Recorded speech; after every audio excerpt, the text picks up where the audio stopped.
Introducing the new low-fat Subway Buffalo Chicken. Spicy chicken, cool light ranch, one hot sandwich. All the flavor you love with 7 grams of fat. For a limited time, hurry to Subway and enjoy the newest part of a Subway Fresh Fit meal.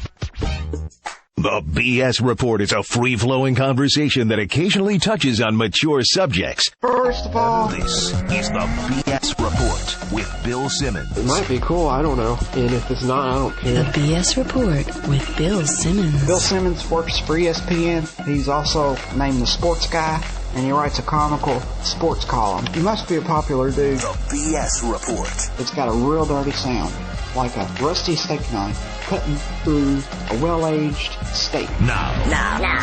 Here's Bill Simmons. All right, part 2 of my podcast with Matthew Berry. In part 1, we talked about the Sox-Angels series and some preliminary basketball stuff. But now, a nice little juicy fantasy basketball preview, followed by some NBA predictions. Anyway, here's how part 2 went. Matthew Berry and the Subway Fresh Tech Hotline. Courtney Lee. Yeah, I think he's all right. I just don't know that he's going to contribute in a ton of categories. Sleeper. Johnny Flynn. You know what? I actually like Ramon Sessions more in Minnesota there. I understand the Johnny Flynn pick, but I just don't know that, he came out after a sophomore year. He's got the ghost of Ricky Rubio hanging over him. I like him because the Ramon Sessions part throws people off. Right. And I think he'll go really way late? I just think he's going to be really good. I think he's going to be fantastic. I mean, I went to Syracuse. I'm a Syracuse guy, so I love Johnny Flynn. My concern is from a fantasy perspective in that first year, young point guard, rookie, I don't think he's going to, I think Sessions will have the better statistical year to start off with. I think Flynn has skills, and I think ultimately he's going to be a star in this league. I really like him a lot. I just don't know if it'll be this year. I think he's ready right now, and I got a little secret for you. Okay. Ramon Sessions sucks. I don't know what that is everybody. Correct, actually. I don't know what everybody did. Nobody this summer got more attention or had more words written about him than where's Ramon Sessions going. And this guy could barely keep the job in Milwaukee. This guy's a nobody. Well, I know, but he's one of those guys that's a bad real life player, but a good fantasy player because he's going to put up numbers.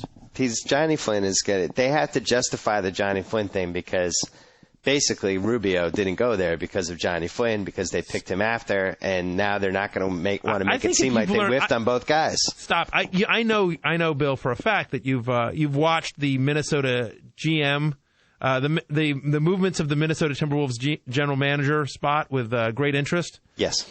So I think you can say, as someone who's watched that with great interest, they don't have to do anything. They can pick point guards back to back. It's clearly anything goes in Minnesota. They don't have to do anything. Yeah, but they need Johnny to. Flynn to be good, or else everybody's going to say, "Oh my God, you had the 5th and 6th picks and you got nothing." Really? That's the issue. All right, next guy that I really like that is not nearly high enough on your rankings.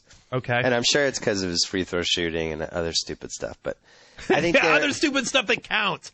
Yeah, you just throw out these rules. You're insane like this. Throw out these things that don't matter. Percentages matter in a huge way in fantasy. Yeah, but you have him 41, and I'm talking about Derrick Rose. Okay. 41 is stupid. He should be in the top 20. I think he's going to have a huge points assist year. I think he's going to get steals. I think he's going to be markedly better than he was last season. You know what? I actually really like Derrick Rose a lot. I'm a big Derrick Rose guy. Me too. I agree with you. I think he's probably a little bit low. The argument that my guess is they would make, guy doesn't hit threes at all. That if you use I have this strategy that I've promoted for a long time called point guards and power forwards. And the idea is in fantasy that you get guys that they don't necessarily have to play those positions, but they have to get the stats of those positions. So basically you get 4 point guards or point guard types.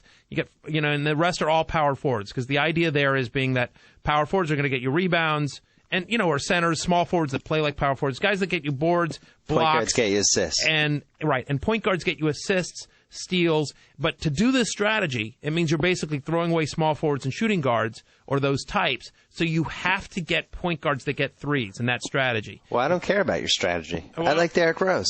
How about that? That's my strategy. I like the guy who's going to possibly average a 20-10 this year.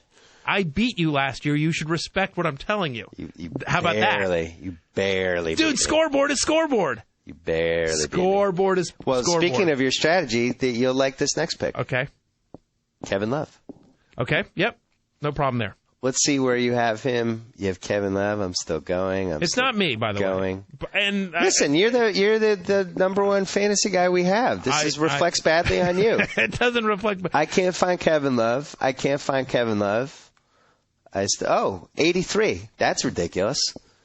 83, really? For a guy who's going to get points, rebounds, and shoot 40% from three this year? He's not going to get a ton of blocks. I'm sorry, your blocks aren't going to be good. I'm nailing 3 categories with this guy. Yeah, and he was a rookie last year. You want guys that will do more than that. That's the He was thought. a top 10 rebounder last year. Okay, but rebounds are a dime a dozen. Everyone rebounds. 15 points. Everyone rebounds. Listen, I'm telling you what he's going to average. There are probably 60 guys in the league that get at least 7 rebounds a game. You can always find rebounds on the waiver wire. Okay, but here are the averages that I'm telling you that he's going to have this year. Okay. 15.2 points, 11.7 rebounds, and 41% from three. That's the 83rd best player in fantasy? If he doesn't get any block shots, what's he going to shoot from the floor, you think? What's his field goal percentage? He's a forward, so he'll be in the 50% range. Not if he's jacking up threes, it won't be. What did he shoot last year? Well, he's a good three-point shooter last year. I know, but I'm just asking, what was his? I don't have it because this little stupid thing that we have the rankings and you click on the guy and the season averages are really dumb. His season averages, his 3-point made is 0.0. So apparently Kevin Love never made a 3 last year. I imagine the ones that went in. I'm looking him up right now. Stop for a second. All right, next guy that I like. Yeah. You'll be down with this one because it fits all the categories. Brook Lopez. Yeah. Going to play a lot of minutes. Yep. He's going to get points, rebounds. He's on not a great team, so he'll put up fantasy stats. They don't really have anybody else. You know he's going to play. Hey, question. And he was good last year. Hang on. Let me ask you this. Kevin Love, how many three-pointers do you think he made last year total? Oh, boy. Am I going to get embarrassed here? No, just ask me. Just answer the question for me. I actually thought the number was like in the 30s. He made 2. Oh, man. He made 2 3-pointers. But he has the 3-point range. Yeah, he does, but he just doesn't take it. I mean, and maybe that'll change somewhat in Minnesota, but he made 2. I'm so embarrassed. Hang on for a second. How do I have any credibility right now?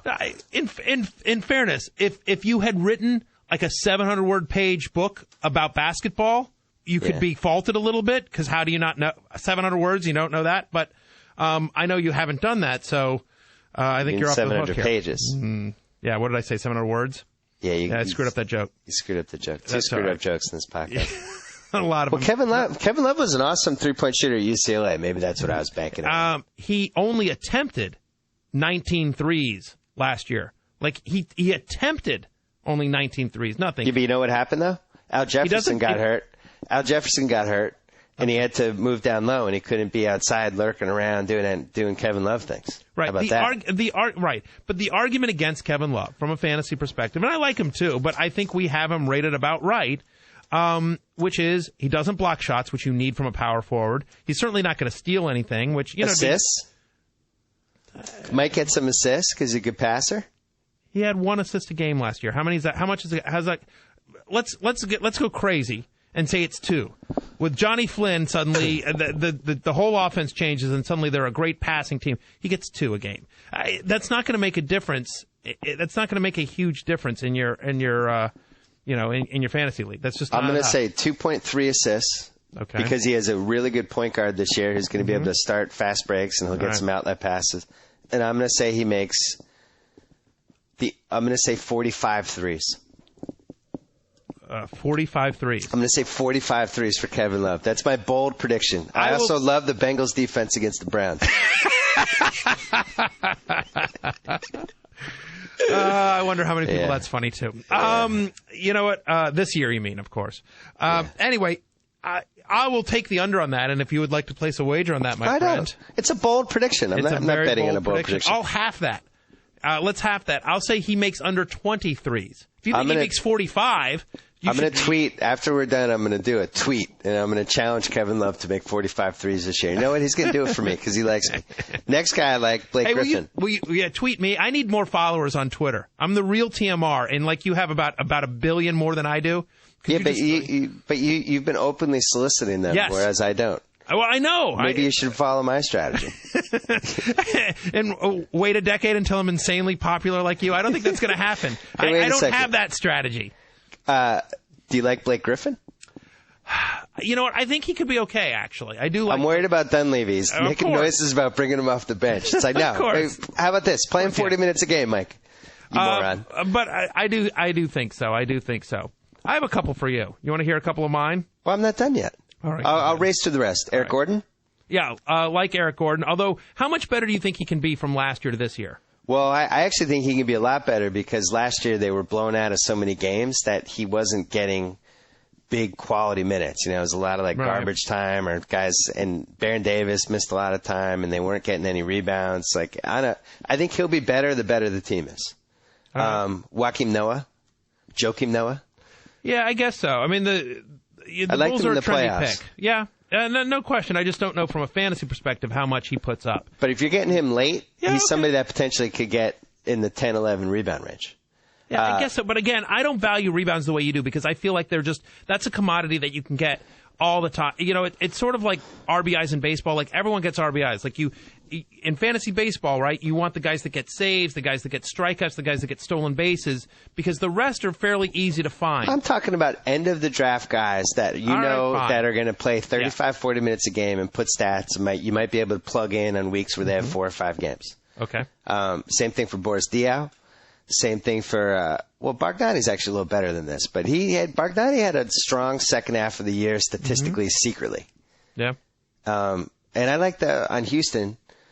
I think Scola's going to put up stats. I think Scola's going to have a monster year without Diaw. I totally agree. Big Scola was one of. I'm with you on Scola. Scola was one of my big sleepers this year. I think Scola's going to have a monster year. I like Paul Millsap in Utah, another big guy. Oh, see, he's on my don't like list. Why? Because they paid him, and because they have that weird thing where Boozer's back for one more year, but they just signed Millsap, and they both kind of play the same position. And right, exactly. I don't like those situations. Oh, no, I love it. I'll tell you why. Because Boozer's going to the minute Boozer gets a hangnail, he's going to be like, screw this. I ain't going back out there. And he's going to get huge minutes. Tyrese Thomas, theory. You have Noah. I like Tyrese Thomas on the Bulls. Oh, I've been down that road with Tyrese. Tyrese is a seductress. I know. Tyrese is I think she likes me. I know. He's fantasy kryptonite. I'm with you. He is totally fantasy kryptonite. I'm not going down that road with Tyrese. I'm in for one more year on Tyrese Thomas because I do think he's fantasy kryptonite, but I can't. I'm a sucker. And I'm going to give you 2 guys that constantly injured, but I think this is the year they stay healthy. There's always those guys that you think, he's always injured. And then, there is that one year where, back in the day, like Fred Taylor finally stayed healthy. Yep. I like it. I like where you're going. Elton Brand. Oh. I know. Oh. And Gilbert Arenas. Oh, no. See, if I'm in a draft with you, I'm rooting for you to take those guys. I think you can get them late, and I think the upside of what you can get out of them is worth it. And then based on and if they get injured again, then you've gotten them late enough in the draft that it doesn't matter. Like Tracy McGrady, I'm not touching. Randy Foye, I think, is a nice late guy who's going to put up stats and play minutes. Okay, he's in that group, in that Noah group of. Maybe I can play him 5 games this week. Here's my big 2009-2010 fantasy sleeper for you, though. All right. This is embarrassing. I think Zach. Well, actually, I guess you could say maybe Scola was my sleeper, but this guy is more controversial. I think Zach Randolph has a huge year. He could. You know what? I could actually see that. I like that team for him. He's like the only low post guy. Right. He's in shape. Like, have you read the stories about him? He's actually like in shape and has the eye of the tiger and is ready to just crush it with the Grizzlies. I mean, obviously they're going to stink, but what does he care? It's a bad team that he'll be able to put up stats on. Right. By the way, speaking of the Grizzlies and speaking of a guy that can put up, there's going to be able to put up stats on a bad team. Answer? The answer, absolutely. Yeah, I've been in a couple of mock drafts. I've done a couple. That's the one thing I have done is I've done a couple of mock drafts. And Iverson goes so insanely late. It's crazy. He should not go past middle. Right. I mean, because, listen, he's going to score. He'll get some assists. He'll get some steals. If you only get 60 games out of him, that's gravy for where you're getting him. The worry, I guess, would be that he's on a team where the minutes seem screwed up. You got Mike Conley there, you got OJ there, you got Rudy Gay, and it's like, well, who's going to shoot, who's going to play in crunch time? That would be my fear with that. One more guy for you. I'm just curious on your take, because there's been a lot of good buzz on him, although there is every year. Bynum. Love Bynum. Again, that's one of those things, but supposedly in shape, looks great. I'm actually friends with a guy named Mike Trudell, who is, covers the Lakers for Lakers.com. Yeah. And telling me that Bynum looks like unbelievable. Man possessed this year. Like really coming to his own. My friend Louis K. Yes. The only straight PR guy in Hollywood. Correct. I met Louis, yes. He is like in a Bynum frenzy right now because he goes on those Laker boards and he's going on the Laker blogs and he reads all that stuff every day. He's like, "Oh, Bynum, dude, Bynum." Yeah, I'm with you. You know the other thing with them? I love Bynum. I think this is Bynum's breakout year. They did this last year with him before he got hurt, where they really went to him a lot. Like they made a concerted effort to feed him and get him 15 shots a game and take pressure off Kobe. And so I could see him starting out the first 6 weeks with like a monster season. Especially because here's the thing. Then getting hurt. They need... After Khloe Kardashian is chasing a peanut and rolls into his knee and hurts his ligament. Oh, God. My kingdom for Ray Allen to marry a Kardashian. You know what? Here's the other thing, though, is that the Lakers need to be big and physical up front because the team that scares me in the West is San Antonio. I would hope they scare you since that's the team I'm picking to win. Yeah, that actually gives me hope that the Lakers have a chance if you're picking San Antonio. Your record in these sort of things is not good. Actually, with NBA, it's very good. No, it isn't. It isn't. Last year we had the same argument, and you were like, "Look, dude, it's done. The Lakers aren't winning this. It's going to be Cleveland in the finals. There's no way." You were right in the Cleveland to win the finals, and they couldn't going get into past the Orlando. East, yeah, but it was still a good pick. Nobody picked them. Year before, I had. No, it wasn't a good. If it doesn't come true, Bill, it's not a good pick. My track record's pretty good with hoops. The rest of the sports is a little shady. Okay. Wait, let's talk about stayaways. I also like Tim Duncan, I should mention. I just think he has one last year. Great fantasy year. And I mean, that's not saying much, but I do think I like what I've read. He's in shape. He had a nice long rest. I'll actually say, like, if you're looking real late for power forward, is Antonio McDyess, who people forget is there and is not going to have anyone on him because they're all going to be concentrated on Duncan. Yeah, he's the best 5 that they've had in a while. Right. I mean, and if you're defending the Spurs, right, you've got to take care of Parker. You've got to take care of Ginobili. Down low, Duncan's getting all the attention. Tell me you couldn't see McDyess doing 12 and 8 with a block and a half a game easy. Totally. Yeah. My uber sleeper, if in a deep draft or like for a $1 flyer at the end, is Channing Frye. I don't hate that. I think somebody is going to get minutes on that team when whatever happens to Amari Stoudemire ends up happening. Right. We don't know what it's going to be, but it'll definitely be interesting. And he definitely will not play more than what if you had over under? Would you say 61 games for him? I would probably take the over, but barely, like 65. Yeah, and I think they're probably going to play those two together in crunch time. And for some reason, they love Channing Frye. Like they're going crazy about Channing Frye, who did nothing last year. It's insane. Quick stayaways. Michael Beasley, to me, I wouldn't be surprised if he did great, but he's a stay away for me until I see it. Okay. I don't have a problem with that. I'm staying away. This is sort of obvious, but I'm going to stay away from Shaq. I've seen Shaq. A lot of people like Shaq. Kind of had a resurgence last year in Phoenix, and everyone's like, "I was with LeBron." I don't think people understand like how amazing the physical training staff in Phoenix is. They kept Grant Hill healthy all year. They kept Shaq healthy all year. The odds of Shaq playing more than 50 games this year, I think, are astronomical. He's going to have a terrible year, and someone's going to go way too high on him. And also the Ilgauskas part's going to be weird too. He's splitting time. I couldn't agree more. I would stay away from everybody in Detroit. Yeah. I don't know what they're doing with that team. They spent $95 million on 2 guys who are apparently now coming off the bench. It's just a mess. I don't like that team. I think it's going to be weird, and I don't trust anybody on it. My ultimate stay away, though, unfortunately for Boston fans, is KG. I just think this is Chris Webber, the sequel, and I don't like anything I've read or seen. I still don't trust all the stuff they said about what happened to him. I don't know if his knee is ever going to be 100% again, and it's like the way they have spun this, to their credit, has been great, but I just don't trust him. I don't trust his knee. You know, it's weird. One of the mock drafts I was in, Ray Allen and Paul Pierce went way, way late, and I actually think it's sort of like kind of almost like the post-hype sleeper, because there's nothing sexy about those guys. They've been around forever. Yep. But people forget Ray Allen was a top 20 player on our player rater last year. We have this thing on ESPN.com called the Player Rater, where you can basically that does a statistical formula check how you do in all the statistical categories, combine them, so you can see rate players. It's actually a pretty cool tool. Well, I actually really like Ray Allen this year. Yeah, so I think you know Ray why? Allen and Pierce could actually have good numbers. Why is You know that? why you should like Ray Allen this year? Why is that? Contract year. Oh, there you go. Playing for one last big payday. I'll give you one other big stay away from me, and I just forgot who I wanted to talk about. Was it Chauncey Billups? It was not Chauncey. Was Billups. it Amari Stoudemire? It was. I mean, those guys. Was it Ron Artest? No, it was not Ron Artest. Was it Steven Jackson?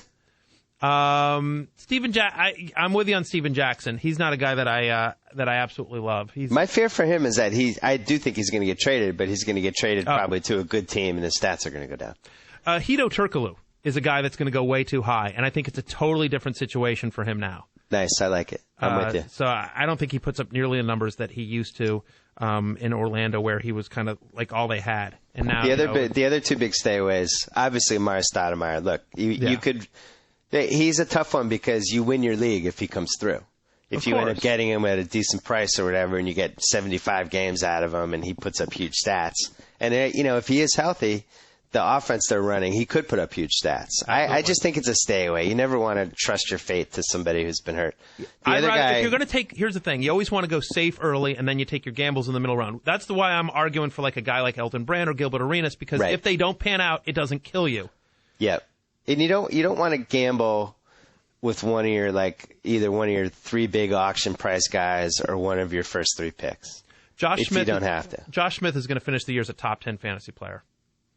He's a little kryptonite to me. He is a little kryptonite. What's the term for John Walsh and Andre Karolinko?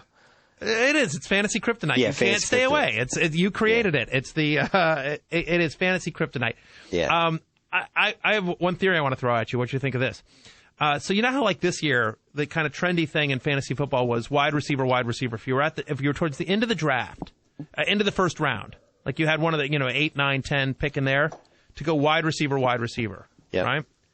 So I recently had pick 9 in a 10-team mock, and I went Darren Williams and Steve Nash in the background, point guard. And because this year I think their shooting guard gets ugly really quick. Like taking a Calvin Johnson, Reggie Wayne combo. Exactly. 12 and 13 or something. Andre Johnson, Randy Moss, even though Moss hasn't done anything. Thanks a lot to your Patriots for that. Yeah. He'll be fine. I agree. Well, if they don't do it this week, against Tennessee, then it's never happening. I could tell you that he should have had more touchdowns. Oh, my God. His quarterback kept overthrowing him. Yeah. No, I like your strategy. The point guards... Point guards are like gold in fantasy basketball. Yeah. You can always find rebounds on the waiver wire. You can always find block shots. If you're desperate, if you're desperate for a week or two, you can always go out and get like the Birdman and, get you 10 blocks in a week. You know what's fascinating about this particular fantasy season is normally you have those rookies that are going to either start hot right away or come on second half of the year. This year the draft was so bad, and then we lost Rubio to boot, that other than Blake Griffin, not a lot. I mean, maybe, if James Harden's playing 35 minutes a game, he might be able to start for you in a 5-game week or something. And maybe if the Kings tank, Tariq Evans possibly. Right. Evans is the guy that I think has the most other than Blake Griffin. But I'm with you. There's no rookie that I'm targeting this year. There's no rookie that Johnny Flynn, I think, is the number 2 rookie. And then, normally I would have loved Stephen Curry, but on that team, And then after that, I think it's just a hodgepodge. So that's a weird aspect. I think that's why there's been so few sleepers. We forgot to mention one guy that I think is the ultimate stay away. Okay. Andre Miller. Wrong team. He's already unhappy. He's not starting. They had this team that had awesome chemistry last year. He's already like this bad apple, basically. It was a disaster when they signed him. It was a very smart contract for a guy who was going to precisely the wrong team for him. Totally agree with you. Andre Miller's never been a great fantasy guy anyway because he doesn't score a ton. He doesn't shoot any threes. He's a starter, though. He's a starter, but just from my point guards, I really want guys that shoot threes. I really want guys that shoot threes, get assists, have a good free throw percentage, and get at least a steal and a half a game. All right, well, I think we did a good job. The last thing that we need to talk about is I pushed for it in a mailbag a couple weeks ago when I did the Screwed Up Celebrity Kid Draft. When is ESPN.com going to come up with the fantasy draft engine where we could just plug in anything we want? I think it's being talked about and working on and everything like that. There's a long list. You know, I don't have anything to do with the tech part of the games. There's a whole division of guys that work really, really hard on all of our games. How hard could this be? It's really hard. Do you understand like that? Because you have to create something that people can then, and again, I'm not a tech guy, but you have to create something that people then can import a data source into. There's got to be a way to, you know, there's got to be a way to import the data source, and it's a whole thing. It's just basically a live Excel sheet. I'm up here. I'm typing the name in. The name goes into the thing. You know what I'm going to do? Off the air, I'm going to put you in touch with our head tech guy. No, I don't want to be in touch with the head tech guy. Just come up with it. It should take 5 minutes. Everything's so simple to you. Do you ever understand how hard it is to do something like that and do something that it can scale for the millions of people that are on ESPN.com and that can do any kind of configuration that you want to do? And you're telling me that if people could do any drafts they want, that number one, people wouldn't do this, and then number two, it wouldn't be fun to look through random. I'm not saying that. Of course. So we'd label the drafts, and it wouldn't be fun to look through some random dude. These random 10 guys have this draft of favorite breasts, and you're like, oh, cool, a favorite breast draft. I'll look at that. This wouldn't be a home run with ESPN.com. Hey, like, seriously, come on.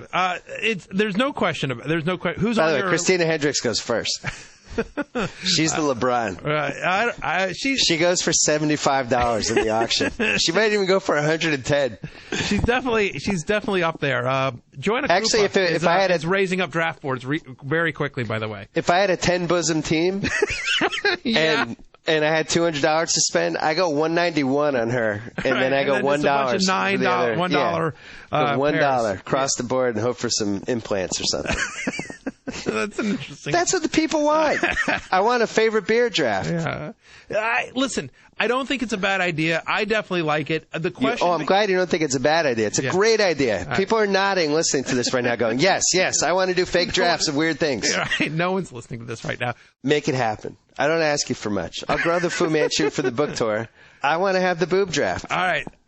We will. It'll be an awesome draft. I'll even invite you. You can have a team in the boob draft. Please, are you kidding me? That's my dream to have I want to get in on the dumb drafts. By the way, I know you have a select circle, and I feel like sometimes I'm like on the fringe. Oh, you're not even. If I had to have the fantasy draft of the circle, I don't even. You're a late rounder. Really? Well, I haven't known you for that long. That's a good point. But some of them have a lot of history. In fairness, though, you haven't known a lot of the people in the circle that long. Yeah, but I've spent more time with them. Here's the thing. That's true. If we ever do any sort of a draft related to anything Jewish, you will be absolutely included. I would hope. And not only that, but feared. I would think so. Whatever it would be, like best looking Jewish celebrity ever, right. I fear your team because you're going to come up with people that I didn't even know were Jewish. Right. And Sarah probably goes first in that draft. Well, it depends on how liberal we're being. I mean, Winona Ryder? Winona Ryder's got to be kind of beaten Natalie up now, Portman. Well, Natalie Portman. Oh, Natalie Portman goes one. You know, it depends. Kate Hudson, half Jewish. Well, that would be a whole thing we'd have to debate. Do the half Jewish, does that count? I say it does. Catherine Zeta-Jones married. Half Jewish for her? No, but she's married to a Jew, Michael Douglas. I think we count her. Michael Douglas is Jewish? Yeah. How about didn't know that, did you? I didn't know that. See, this would be a good thing. That would be another draft that you'd be deadly in, is the I bet you didn't know this guy or girl was Jewish draft. It's like, we need something like, you need to come up with a name like, sort of like your Reggie Cleveland All-Stars. Yeah. But like guys who are, you know, somebody that isn't Jewish, but, you know, I don't know. Done. The Michael Douglas All-Stars. The Michael Douglas All-Stars. I never would have guessed that. All right, there you go. See, I know you're working too many hours, but this really would have been the greatest blog ever for you. I know. Because there's all this information out there that needs to be put in one place. And maybe it is, and I don't know the blog, but like I don't even think Natalie Portman. There's probably some Jewish listeners right now who don't realize that they could have been claiming her for the last 10 years.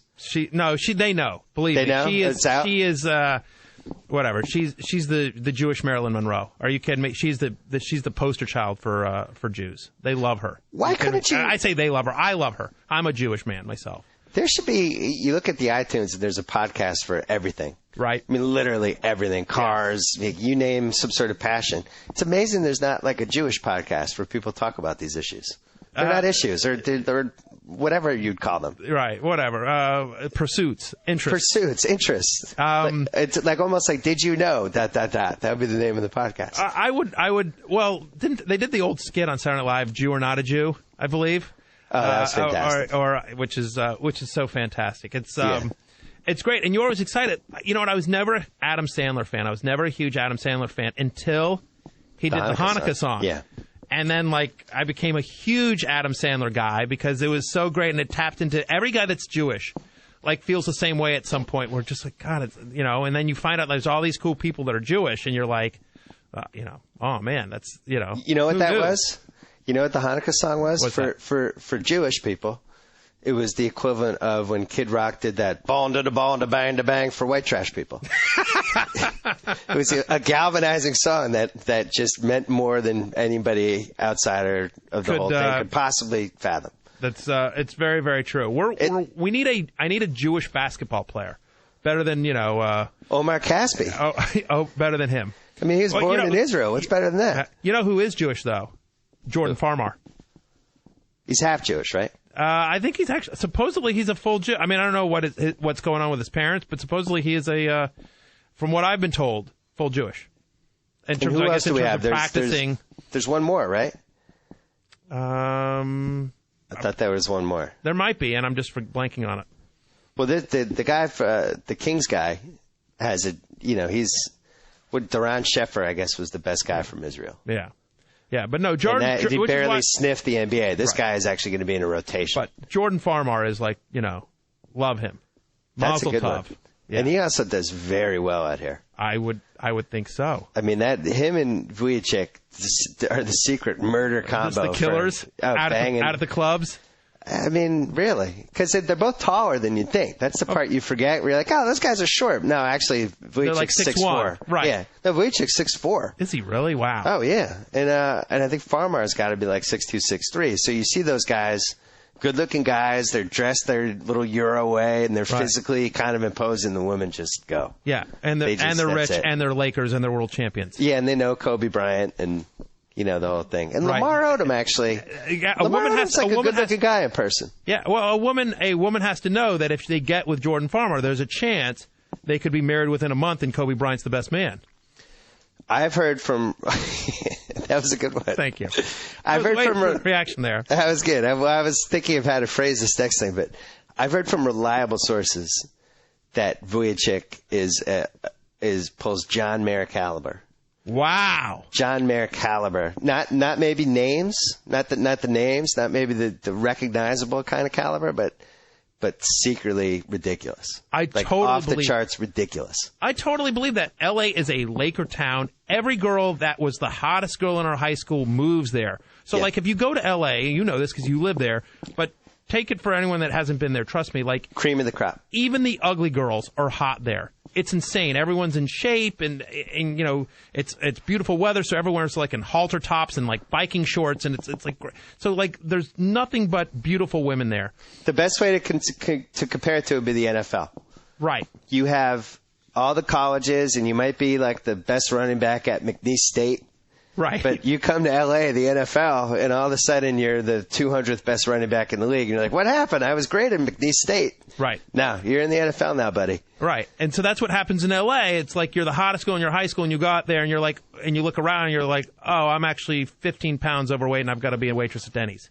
Well, or even like you're good looking, and you're still like you're not even in the discussion. Right. No, there are unbelievable, like seriously, like you go to the supermarket, and the girl bagging your groceries is an 8. Yeah. It's like, it's ridiculous, You know what else is like that, though? And then they also have low self-esteem because they've come there and every other girl is unbelievably gorgeous. Yeah, and younger. The other place that's like that is Miami because, in my opinion, I think South Beach trumps everything because it's got these models that are these ethnic combinations that you've just never seen before. It's like when you go to a restaurant and somebody says, or like the chef's like, tonight we have ostrich mignon. You're like, what's that? I've never heard of such an entree. That's what Miami's like. You're like, wow. I don't even know where she's from. And it's all like these weird, skinny models that you just have never, of the likes of which you've never seen. And that explains why I can totally understand why a guy like Sasha, who is, he's kind of got that cute hangdog thing. He's a world champion. I just want to point that out again. The Lakers are world champions, Bill. Congratulations. And rich and famous, going to a town where it's filled with great-looking women. I'm sure he kills. So what would you, if you had to bet your life, the Lakers repeat or no? If I had to bet my life. Had to bet your life. Because if I had to bet my life on the Celtics repeating, I would say, no, thank you. I'm not going to bet my life. Yeah, I would not bet my life on the Lakers repeating, but I think they have a very good shot. I will tell you this, that if they don't repeat, it will be because of the Spurs and not because of anyone in the East. If they get to the East, they're winning. Couldn't agree more. If they get to the finals, they're winning. It's just whether they get through the conference finals with San Antonio. There's one catch, though, because if Cleveland does one more thing, and they do have some contracts to play with, and right. It is a terrible economy, and they have Augustus is like $10 million expiring, and they have a couple more. They really could go out. The team that they have right now might not be the team that they have in February. What do you think they need to do? If you were GM of the Cavs, what would they do? I think they need to get some other type of perimeter guy who can take pressure off LeBron so that he's not going 1-on-5. But I think they're screwed because I think strategically their coaching, their offensively, it's just so bad. They ask him to do so much that there's just no way to do that in the playoffs for 10 weeks. Like by the end of that Orlando series, he was just shot. And the guy was superhuman for the whole playoffs, and still it wasn't enough. Yeah, and I agree. I think, and everyone seemed to have loved the move. I think you and I were two of the few people that didn't like it, which was the Shaq signing. Hated it. Well, you didn't have to do it when they did it either, because they could have flipped that Wallace contract eventually. And I actually think that it's just that's a team that needs to run, and he can't run. I've said no. And also he's left now 4 teams on bad terms. Right. And the pick and roll defense, he's terrible in the pick and roll. They're going to pick and roll them to death. Yeah. I actually think that the Celtics, even if KG is 60%, can still win the East pretty convincingly. Maybe. I'll tell you the wild card. And I was going to bring this up when we were talking fantasy, because this is the one guy that could either have a monster year and win people their titles or absolutely Vince. I have no idea how to predict Vince. Vince could go off, or Vince could just kill that team and bring his fantasy owners with him. Here's one idea. He's never been out of the second round. He's been in the league 11 years. But who's he had around him? I mean, what teams has he been on? Like, I know. I'm just saying, like, that's the argument, right? Do you want to be in a foxhole with him? Heck no. Yeah. So there's your answer. There's really no sleeper team this year. That's the funny thing. Like, Orlando's going to be interesting, but they have. I like your Oklahoma City pick, like just as a sleeper team to make the playoffs. Yeah, I think the Bulls have the highest upside of everybody in that next level of. They didn't really lose that much. Rose is going to be a lot better. Yep. Vinny Del Negro is the big elephant in the room with that team. But, it just looks like a pretty simple season this year. San Antonio, the Lakers, they're both going to be really good. Mm-hmm. The Celtics are going to be really good regardless of how much they get out of KG. And then I don't know who the fourth team is. No, what do you think about Houston? Because I know your boys with Daryl Morey. I mean, it would be nice for them to make the playoffs, but I'm not expecting much. I think that one of Dallas or Phoenix is going to be good, and I can't decide which, but one of those teams is going to be good. And we're all going to be like, wow, I'm surprised that team's that good. And it could be either. Well, Phoenix certainly, if everyone stays healthy in Phoenix, Phoenix could potentially score a lot of points and be really fun to watch. Nash might have one more great year in him. I worry about the owner, though, with the economy and whether they'd start cutting costs or doing something crazy. Dallas is old, obviously. That's a concern.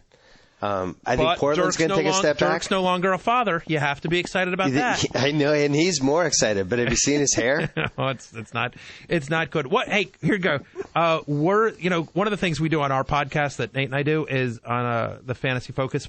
My producer Jay Soderbergh yelled at me and said I had to at least get 2 mentions in this podcast about our Fantasy Focus podcast. This podcast that's already like 20 minutes longer than it should be? Yeah, of course. But that's what it's known for. Go ahead. The BS report is known for these people. Yeah. I mean, get rid of the promos because we're going to have to go 2 parts now. All right, fine. Wrap it up. Oh, Joe Meade suddenly throwing down the hammer. Joe Meade just woke up. He was asleep. Worst basketball union. I'm going to give you 3 choices. Rank these for me. Dirk and what's her face? I forget the name. Well, that's number 1. Well, hang on. Until somebody gets killed, that's got to be the leader. Lamar and Chloe. It's the Dirk thing. That's got to be number 1. Doug Christie and his wife. It didn't really affect him on the court. It was just creepy.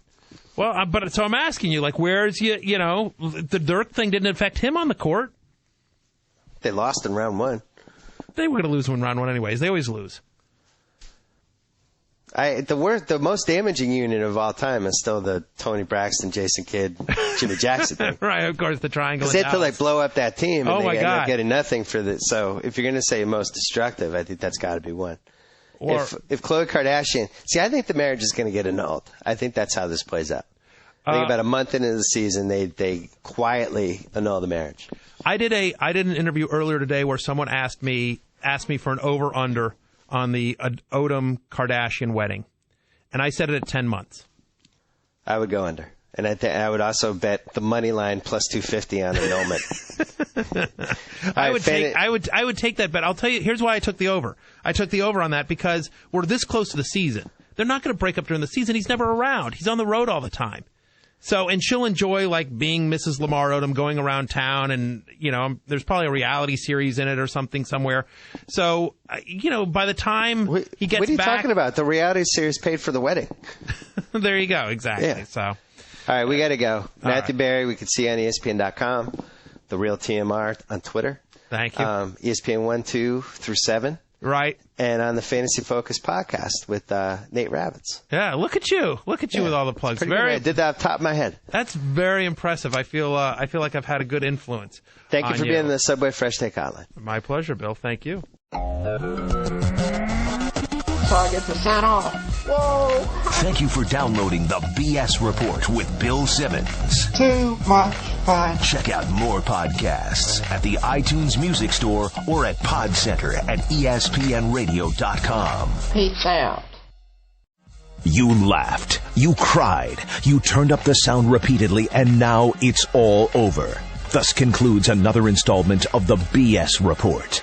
And with all this talk about sports, Bill Simmons neglected to mention this important just breaking news. The $5 footlong anthem rolls on with Subway Everyday Value. So many of your Subway favorites are $5 footlongs, like the Taste-tacular Spicy Italian $5 footlong and the Pile Ridiculously High BLT $5 footlong, both made to your order on the freshly baked bread of your choice.